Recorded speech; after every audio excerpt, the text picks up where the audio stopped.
Hey guys, what's up? It's Nicole. Welcome back to my channel. So, I am making, ooh, let me wash it off. There. I'm making dinner and I thought, let me make a video. I haven't been on in, I think, a day or two, maybe 2 days. And I was like, let me make a video. So, I just got done talking to Rockin' Roberta and she made a video and she brought up some really good points. And so I wanted to talk about them with you guys and share my experience. So she just got done with her 4th step and she's been noticing that when she gets triggered, it's usually when it's like a darkness or an evil good or a light dark. Like, it's usually our addiction, and this is how I look at it. It's like the devil coming in to knock us off our path. And usually whenever I'm struggling or I'm having some kind of triggers, or it's usually when things are going good in life and maybe I'm trying to do something like get to a meeting, or maybe I'm trying to make sure that I stay on a consistent upload schedule, and something will come in my mind. Usually it's usually a thought, and kind of try to knock me off of that path. And the way I describe it is, it's the devil. My addiction is the devil. It's that worldly part of me. It's the flesh, the part that wants to go use and sin and do things that I'm not supposed to do. And when I notice that I'm struggling with it the most, it's usually when I haven't done some part of my program. Like, maybe I won't wake up and I forget to do my morning meditation, or maybe I am in a rush to get to work and I don't pray and meditate. And so when I get home or when I'm out and about, I'll have these like feelings that I'm unbalanced, and that's because I'm being attacked. It's a spiritual attack. And for me, my addiction is like this void inside of me.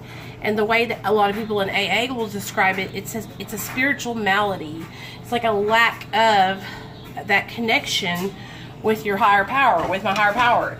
And so through working the steps and helping others and praying and meditating and educating and learning about the disease of addiction, that helps me to stay balanced and to stay on course.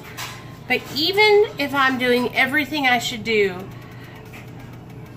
that doesn't cure me, and I still have days where I struggle with triggers, or I'll struggle with a thought of using. The difference between me now and back when I would pick up is today I have coping skills and new ways to work through those triggers. And when I was in my addiction, I had absolutely no way to cope or any kind of thought on what to do to not use. The only thought I had was, well, I gotta get high. I gotta use because that's gonna give me that relief. It's gonna make me feel better from what I'm feeling now. And so, I just was watching that video today. She just put it up. You guys need to go over and check it out. And it made me think, oh, yeah, I totally get it. I also want to share something with you guys about like recovery and the way I thought. And now it's helped me to see it differently. I always felt insecure because I'm on Suboxone and in recovery. And I always felt like my recovery was not valid, or it was less than, or, people that are abstinent, they're more recovered than I am. And then somebody with over 20 years sober, I was talking to him the other day, and he told me, he said, there's no destination. It's just a constant job.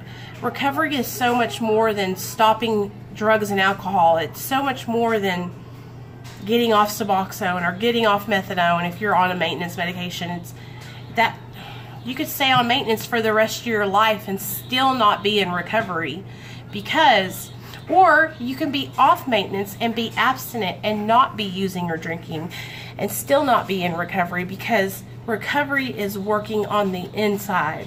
Recovery is learning how to live your life again. Learning how to take constructive criticism and look inside yourself and turn that criticism and those suggestions into action. When we were in our addiction, or I was in my addiction, I couldn't listen to anybody tell me about myself because I couldn't look inside of myself because I didn't, first of all, I didn't want to, and second of all, I really didn't think I was doing anything wrong. I had such a selfish, self-seeking outlook on life that I thought I was only hurting and harming myself.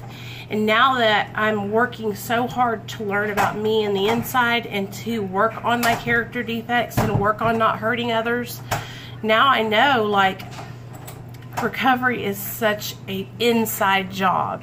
And I know it's like, oh, come on, Nicole. It's so cliche because they say it all the time. But when you're in recovery, you're working from the inside out. And eventually, all this outside will catch up with my insides.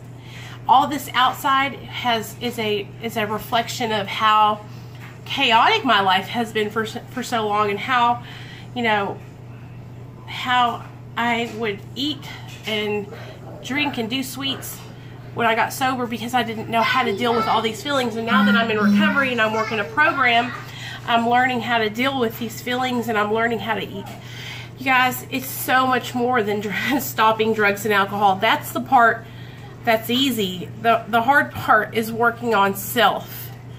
The hard part is looking yourself in the mirror and saying, and looking and realizing all the mistakes that I made and all the things that I could have done differently, and how I need to change, and what do I need to do now to change, and how can I be a better person. Like, that's the ultimate goal, is to learn and grow and be a better person, and to get that connection with a higher power, with a power greater than me.